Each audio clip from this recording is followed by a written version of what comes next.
Colossiens chapitre 3, verset 14. Aujourd'hui, je vais vous parler du niveau le plus élevé de la guerre spirituelle. Du niveau le plus élevé de la guerre spirituelle. Hier soir, nous avons parlé de nous revêtir de nos vêtements spirituels, nous revêtir de choses comme la paix et revêtir de la miséricorde et nous revêtir d'un comportement qui représenterait Dieu.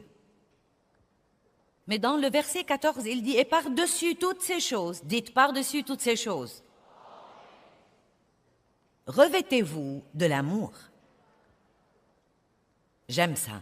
Par-dessus toutes ces choses, revêtez-vous de l'amour. Donc l'amour est la chose la plus importante. Et laissez-moi vous dire quelque chose. L'amour est le niveau le plus élevé de la guerre spirituelle. Nous recevons l'amour de Dieu pour nous. Nous apprenons à avoir une bonne relation avec nous-mêmes. Vous ne pouvez pas aimer les autres si vous ne vous aimez pas. Amen? Qui a découvert ça? Si vous n'avez pas une bonne relation avec vous-même, vous n'aurez pas une bonne relation avec les autres. Une grande partie de la colère des gens vient de ce qu'ils pensent d'eux-mêmes au tréfonds de leurs âmes. Ce sont donc des problèmes qui doivent être réglés avant de pouvoir aimer les autres personnes. Quand j'ai d'abord commencé à beaucoup écouter la parole, j'écoutais beaucoup au sujet d'aimer les autres et je voulais faire ça. Et j'ai fait de gros efforts et je n'ai pas pu. Et finalement, j'ai appris que c'était parce que je ne m'aimais pas. Je n'avais pas encore reçu l'amour de Dieu pour moi. J'étais toujours blessée dans mon âme. Donc, j'avais du mal à traiter les autres comme il faut.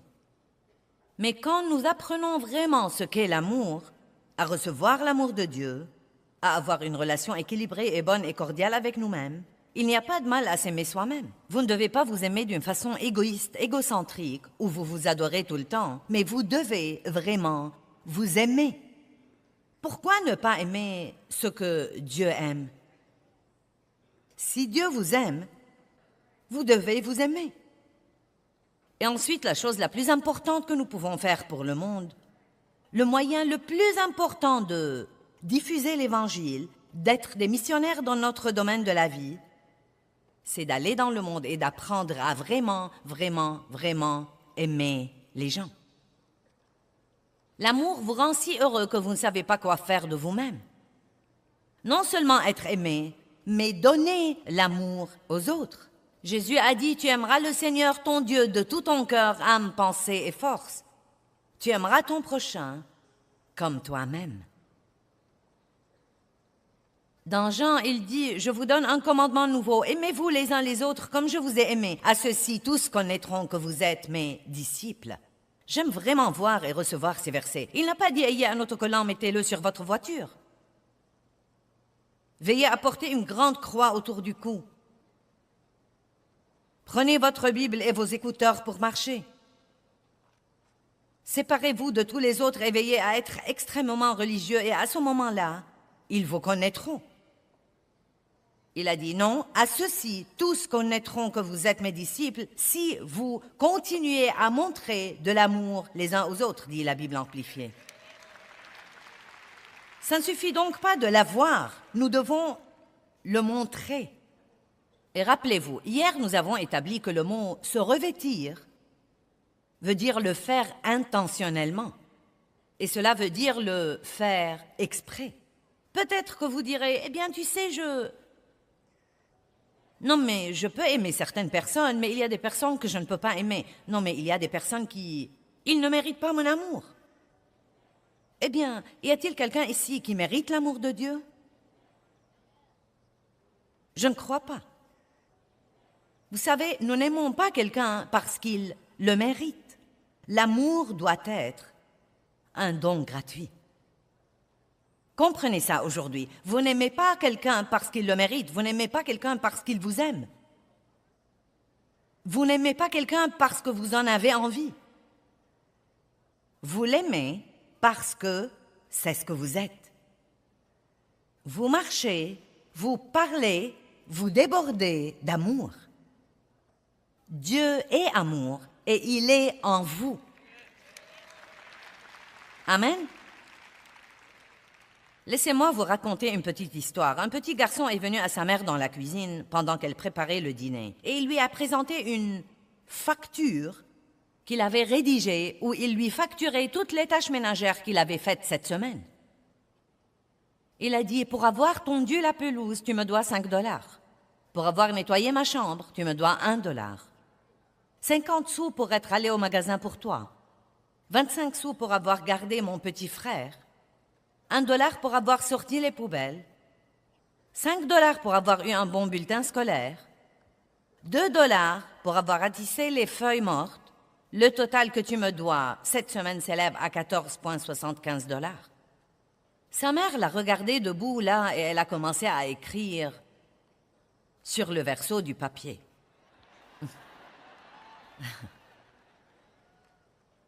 Et elle lui lisait comme elle écrivait. Pour les 9 mois où je t'ai porté quand tu grandissais au-dedans de moi, c'est gratuit. Pour toutes les nuits où je t'ai veillé, je t'ai soigné et j'ai prié pour toi, c'est gratuit. Pour tous les moments difficiles et toutes les larmes que tu m'as fait verser au cours des années, c'est gratuit. Pour toutes les nuits remplies d'effroi et pour tous les soucis qui s'annonçaient, c'est gratuit.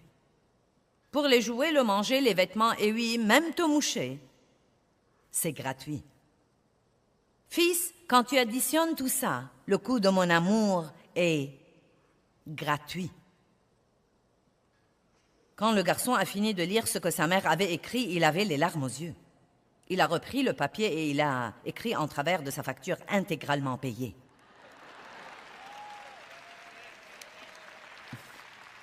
Amen. Nous devons nous rendre compte que nous ne pouvons pas, je veux que vous compreniez ceci, nous ne pouvons pas faire payer notre amour aux autres. Nous ne pouvons pas trouver de petits moyens pour leur faire payer notre amour. Eh bien, si tu es gentil avec moi, je t'aimerai. Si tu es bon envers moi, je serai bon envers toi. Si tu fais des choses pour moi, je ferai des choses pour toi. Ce n'est pas l'amour de Dieu. Ce peut être un genre d'amour temporel, mais ce n'est pas le genre d'amour auquel Dieu nous appelle. Le genre d'amour auquel Dieu nous appelle est quelque chose que nous pouvons absolument faire exprès, quel que soit ce que vous pensez de quelqu'un, et je peux vous garantir que si vous prenez des mesures pour vous revêtir de l'amour et commencer à marcher dans l'amour, vos sentiments vous rattraperont.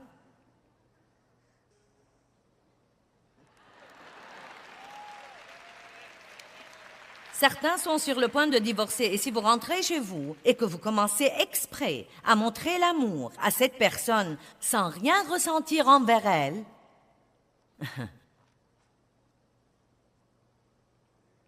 vous pourriez finir par voir un changement dans votre vie. Voici en fait une histoire vécue.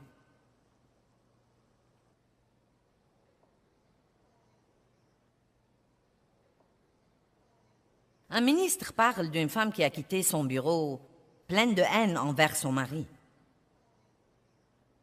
Je veux non seulement me débarrasser de lui, je veux non seulement le divorcer, mais je veux encore le blesser autant qu'il m'a blessé. Le ministre a suggéré un plan ingénieux.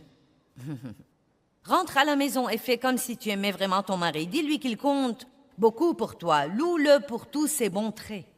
Donne-toi beaucoup de mal pour être aussi gentille, prévenante et généreuse que possible. N'épargne aucun effort pour lui plaire. Aime-le, fais-lui croire que tu l'aimes, et quand tu le convaincs de ton amour éternel et que tu ne peux pas vivre sans lui, à ce moment-là, lâche la bombe et dis-lui que tu demandes le divorce. Cela le blessera vraiment. Et bon sang, sera-t-il surpris? Et elle a fait ça avec enthousiasme. Elle a joué à ce jeu pendant 2 mois. Elle a joué ce rôle, elle s'est comportée comme si elle l'aimait, et elle pensait pendant tout ce temps-là combien elle pouvait le blesser à la fin. Elle a continué à faire ça. Elle n'a jamais rappelé le ministre. 2 mois plus tard, il l'a appelée et lui a dit « Es-tu prête pour demander le divorce ?» Elle a dit « Divorce? Jamais! J'ai finalement découvert que je l'aime vraiment. » Allez, vous pouvez applaudir un peu plus fort que ça.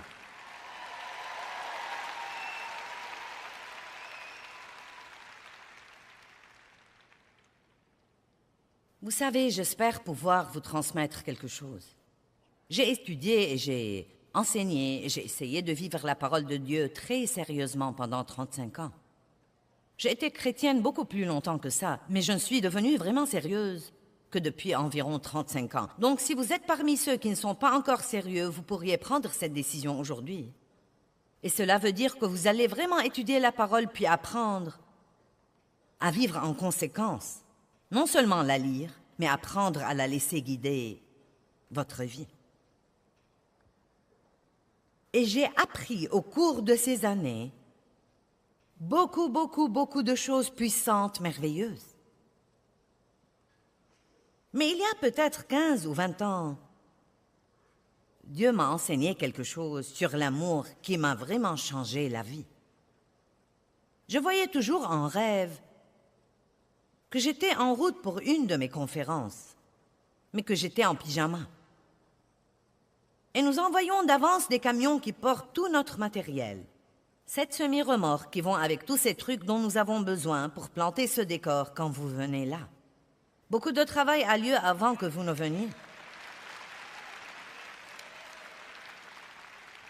Et nous emballons et nous envoyons d'avance les vêtements que nous allons porter dans les conférences.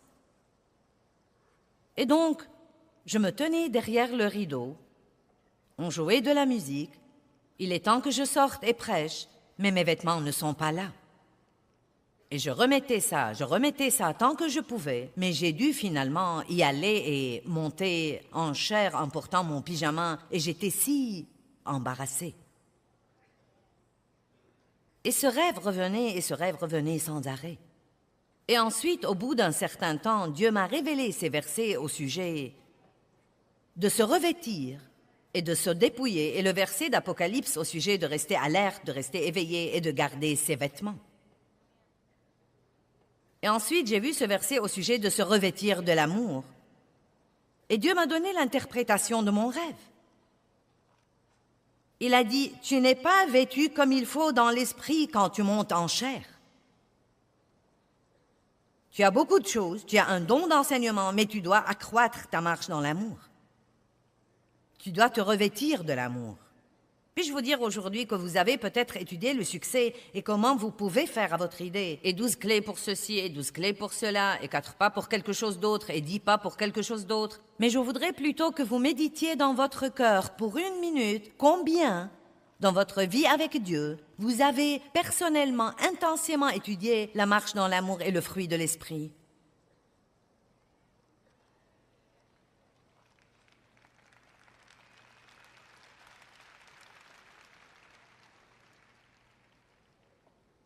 Est-ce que vous savez même qu'est-ce que l'amour? Eh bien, 1 Corinthiens 13 dit que l'amour est patient. Nous pouvons voir l'amour. L'amour est patient. Il est bon, il est humble,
pas jaloux, il n'est pas envieux, il n'est pas impoli, il n'est pas grossier.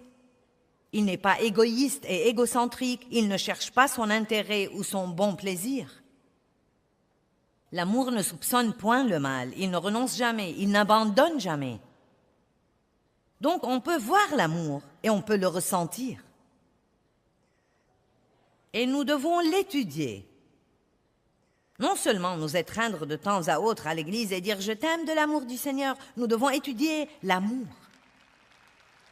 Nous devons savoir ce que c'est, parce que c'est la chose la plus importante pour Dieu. Et il n'y a pas moyen de vaincre le diable si nous n'avons pas une bonne, saine, forte, vibrante et intense marche dans l'amour.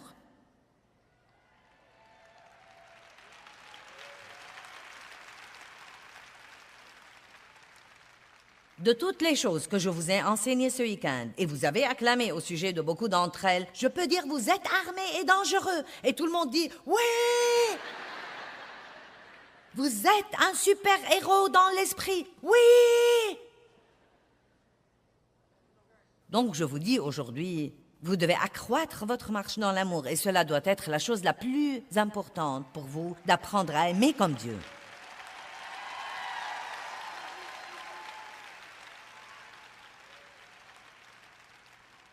Et j'ai appris, il y a une bonne quinzaine d'années, que je pouvais faire les choses exprès, que je ne devais pas en avoir envie.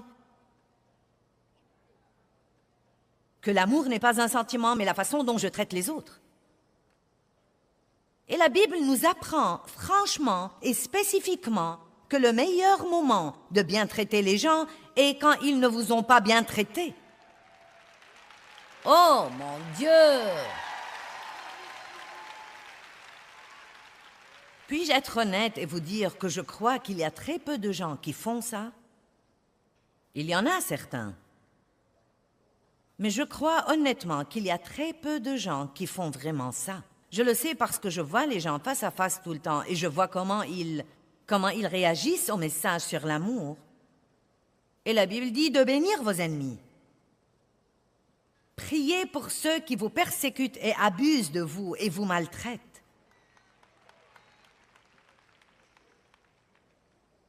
Vous voyez, ça n'a aucun sens pour nous. Mais avez-vous remarqué que beaucoup de choses dans l'économie de Dieu n'ont aucun sens?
premiers seront derniers et les derniers seront premiers. Si vous voulez plus, donnez un peu de ce que vous avez. Et ainsi de suite. Si vous voulez être grand dans le royaume, vous devez être le serviteur de tous. Le moyen d'être puissant dans le royaume de Dieu est pratiquement l'opposé du moyen d'être puissant dans le monde.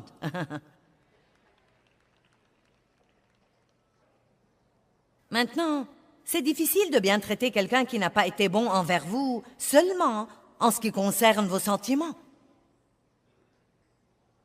Mais quand vous allez au-delà de vos sentiments, quand vous vivez au-delà de vos sentiments, j'ai écrit un livre intitulé « Vivre au-delà de vos sentiments ». Allez, il est temps d'arrêter de laisser les sentiments nous contrôler. Votre volonté est le grand patron. Quel que soit ce que vous ressentez ou ce que vous pensez, prenez une décision délibérée et le Saint-Esprit vous rejoindra si c'est quelque chose que Dieu veut que vous fassiez. Et vous pouvez faire tout ce que vous voulez faire si vous voulez vraiment le faire.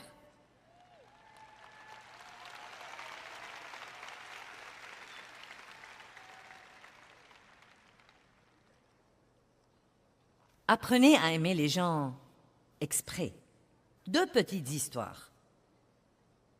Disons qu'un pasteur est un jeune homme dans son église. Il l'a aimé, il l'a élevé, il l'a conseillé,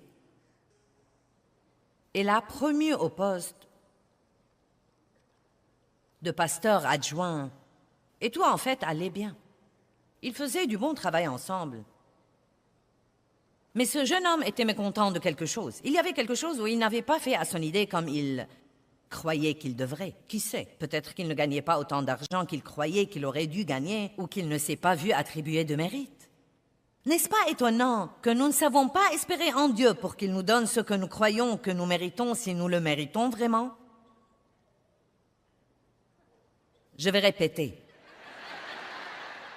Nous demandons toujours aux gens de nous donner ce que nous méritons, au lieu d'aller à Dieu pour qu'il nous donne ce que nous méritons et le laisser travailler par quiconque il veut travailler.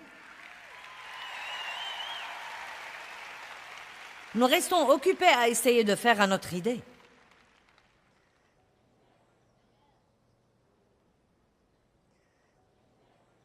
Et donc, disons que ce jeune homme était mécontent, et donc il a commencé à provoquer des dissensions dans l'église. Et écoutez, c'est une histoire inventée, mais elle arrive dans les églises tout le temps. Donc il a parlé aux membres de la congrégation avec qui il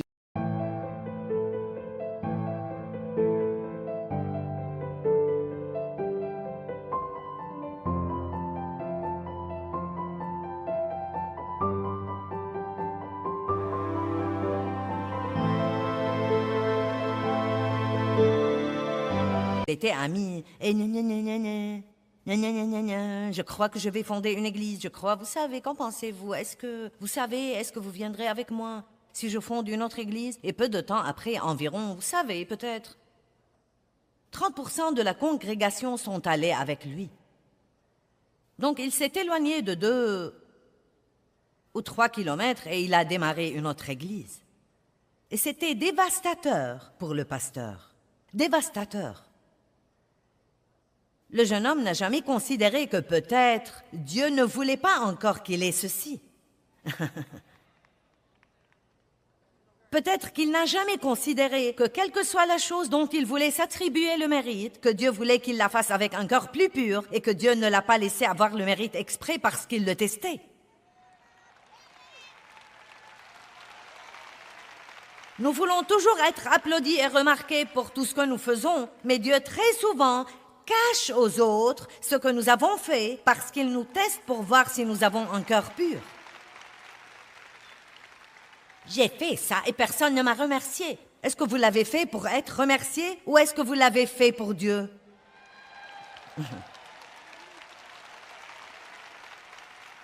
Et mince, alors je sais ce que c'est. J'ai été dans des situations comme ça où j'ai travaillé dur pour aider quelqu'un d'autre et il ne m'a même pas remercié ou il s'attribuait tout le mérite. Et c'était vraiment, c'était déchirant.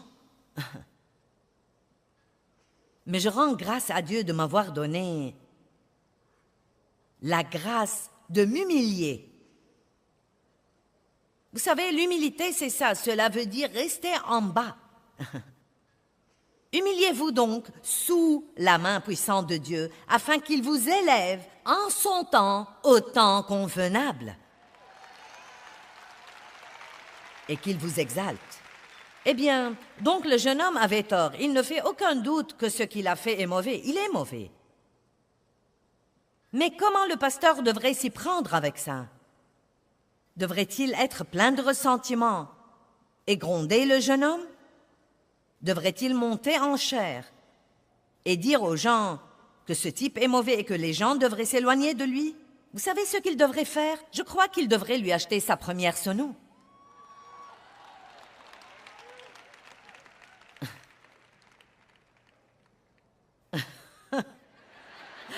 J'ai vu quelques-uns disant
Maintenant vous dites, eh bien, ça n'a aucun sens. Ça n'a aucun sens dans le royaume naturel, mais bon sens, ça se comprend dans le royaume de l'esprit.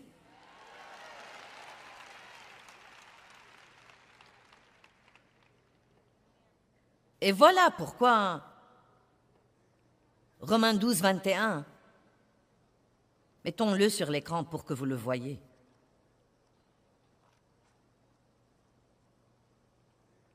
Écoutez ce qu'il dit, ne te laisse pas vaincre par le mal, mais surmonte et maîtrise le mal par le bien. Laissons-le là pour une minute. Lisons ça au moins 3 fois. Ne te laisse pas vaincre, il vous donne une responsabilité. Donc il dit, ne te laisse pas vaincre par le mal, mais surmonte et maîtrise le mal par le bien. Cela veut dire que quand quelqu'un vous fait du tort, la meilleure façon de vous venger du diable, car notre lutte n'est pas contre le sang et la chair, mais contre les principautés et les autorités. Vous devez regarder au-delà de la personne ce que l'ennemi essaye de faire. Et le meilleur moyen de vaincre l'ennemi, c'est une certaine forme d'amour. Jésus a complètement détruit l'ennemi sur la croix en répandant la plus grande démonstration d'amour que le monde ait connue ou connaîtra jamais. Il a fait quelque chose qui était complètement injuste, complètement déraisonnable, très sacrificiel. Et à cause de ça, toutes les personnes qui seront jamais sur la planète auront l'espoir. Bon sang, ça alors. Vous dites, eh bien, pourquoi devrais-je l'aider à réussir? Voilà la chose que vous ne comprenez pas. Il ne réussira pas. Ne vous inquiétez pas pour son succès. Il ne réussira pas. Parce qu'on ne peut pas réussir quand on fait des choses comme ça. Mais si vous laissez son mauvais comportement vous rendre amer, maintenant vous abîmez votre propre succès. Maintenant vous allez échouer autant que lui. Mais si vous faites ce que Dieu vous demande de faire, indépendamment de ce que vous ressentez,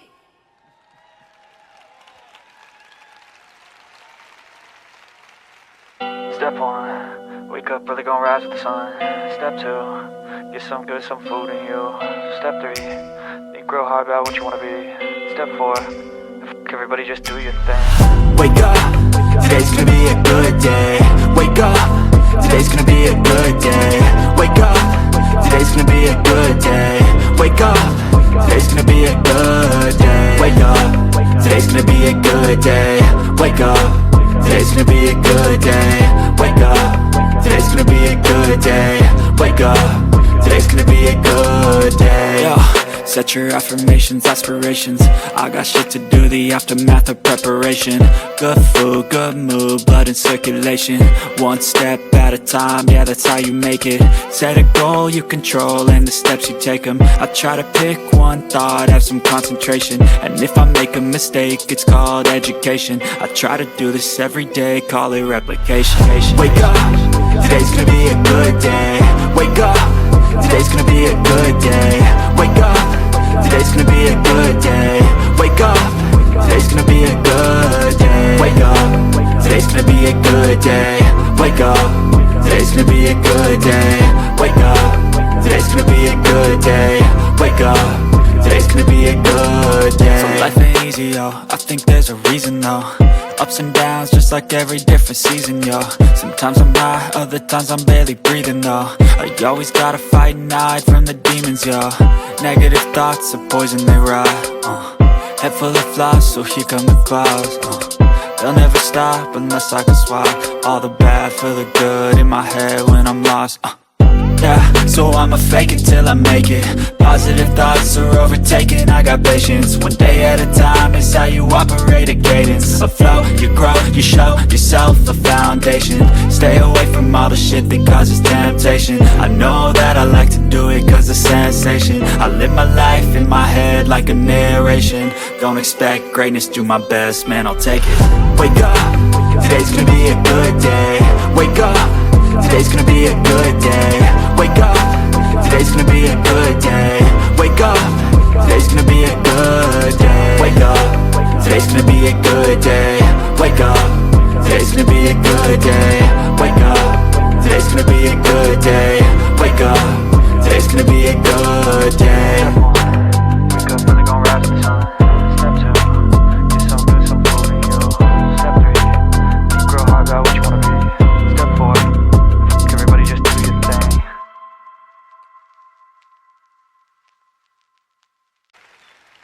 et si vous priez pour lui, bénir quelqu'un veut dire aussi dire du bien de lui. Quand quelqu'un vous maltraite, la pire chose au monde que vous puissiez faire, c'est de parler et de parler de ce qu'il vous a fait. Parlez et parlez, parlez et parlez, parlez et parlez. Il se peut que vous ayez besoin de vous décharger auprès de quelqu'un à qui vous faites confiance, mais vous ne devez pas essayer de nuire à la réputation de cette personne.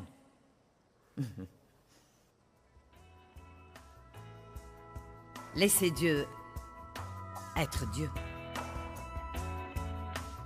Eh bien, je crois qu'apprendre à aimer comme Dieu nous aime est notre arme secrète la plus grande. Et c'est la forme la plus élevée de la guerre spirituelle. Et je crois que c'est surtout puissant quand nous choisissons d'aimer les gens qui nous ont blessés.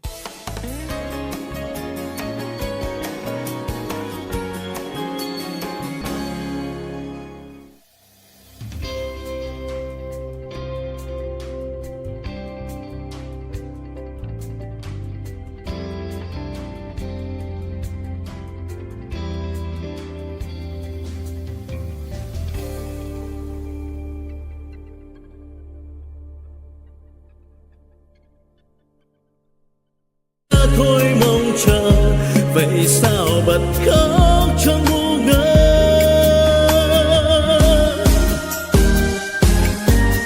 Vẫn thế đây bao lâu nay em không hay, chỉ một mình anh ngồi khóc. Nước mắt đây em không hay, sự thật là anh nhớ em.